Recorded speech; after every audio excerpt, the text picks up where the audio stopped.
The Case for Quiet People, or Why Introverts Rock. According to Temple Grandin, an evening out filled with endless chit-chat and silly jokes is a bore. For Grandin, who is autistic, language isn't about making social connections, it's a tool to get information. While I myself am not autistic, I felt an instant connection with this idea as I was reading the article in preparation for class. It was this article that prompted me to explore the non-standard language of being less talkative and to look into one of my own personality traits, introversion. And what I found led me to believe that being the quiet person isn't necessarily a bad thing. What is an introvert? Introversion is defined as the state of or tendency toward being wholly or predominantly concerned with and interested in one's own mental life. Also known as shrinking violets or wallflowers, introverts are people who find other people tiring. We're not antisocial, depressed, or in need of medication. Introverts seek time alone because they want time alone. An introvert and a shy person might be standing against the wall at a party, but the introvert prefers to be there, while the shy individual feels she has no choice. We live by the motto, I'm okay, you're okay, in small doses. Myths about introverts. Introverts hate talking. False. Introverts hate small talk. Unless we have something to say, expect silence. Introverts don't like people. We do like people, but only a few. And we like them forever. Introverts don't like going out in public. On the contrary, introverts just don't like being out for as long as everyone else.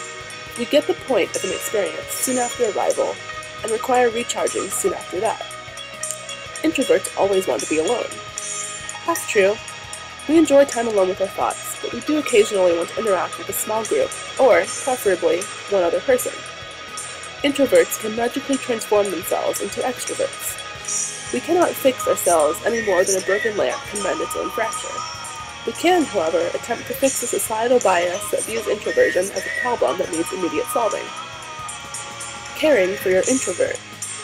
In cultures such as ours that value individualism and verbal expression, introverts often feel ostracized. It seems that there is always a need to explain or apologize for not being enough of something for an extrovert companion. Making matters worse is the fact that extroverts are often blissfully unaware of the misery they impose. And introverts say nothing of their suffering because they do not want to be rude. It follows that introverts require a different type of treatment than the more socially inclined friends. Instead of surprising an introvert with their presence, extroverts should give advance warning and be sure to plan free time into a day of activities.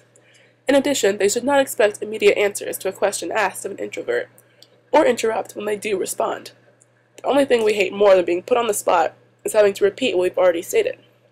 Jonathan Rauch offers a concise solution as he concludes an article on the subject. How can I let the introvert in my life know that I support him and respect his choice?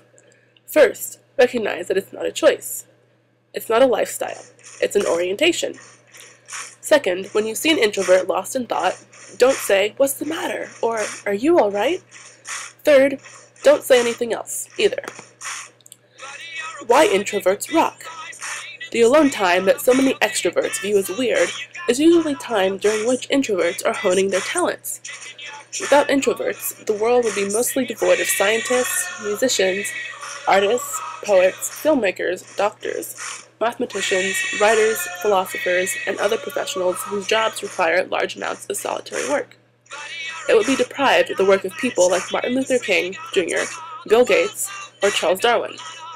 Introverts may not be team players, but we know how to buckle down. Introverts are also far less likely to be criminals. We prefer quiet activities, and since we spend much time alone, there's no one with which to become violent. Introverts unite! Quietly. One of the worst things an introvert can do is repress their natural inclinations and turn to hating themselves and others. We should strive not to feel burdened with the task of acting normal, but to encourage extroverts to be more open-minded. Extroverts need to recognize and respect us, and we need to respect ourselves.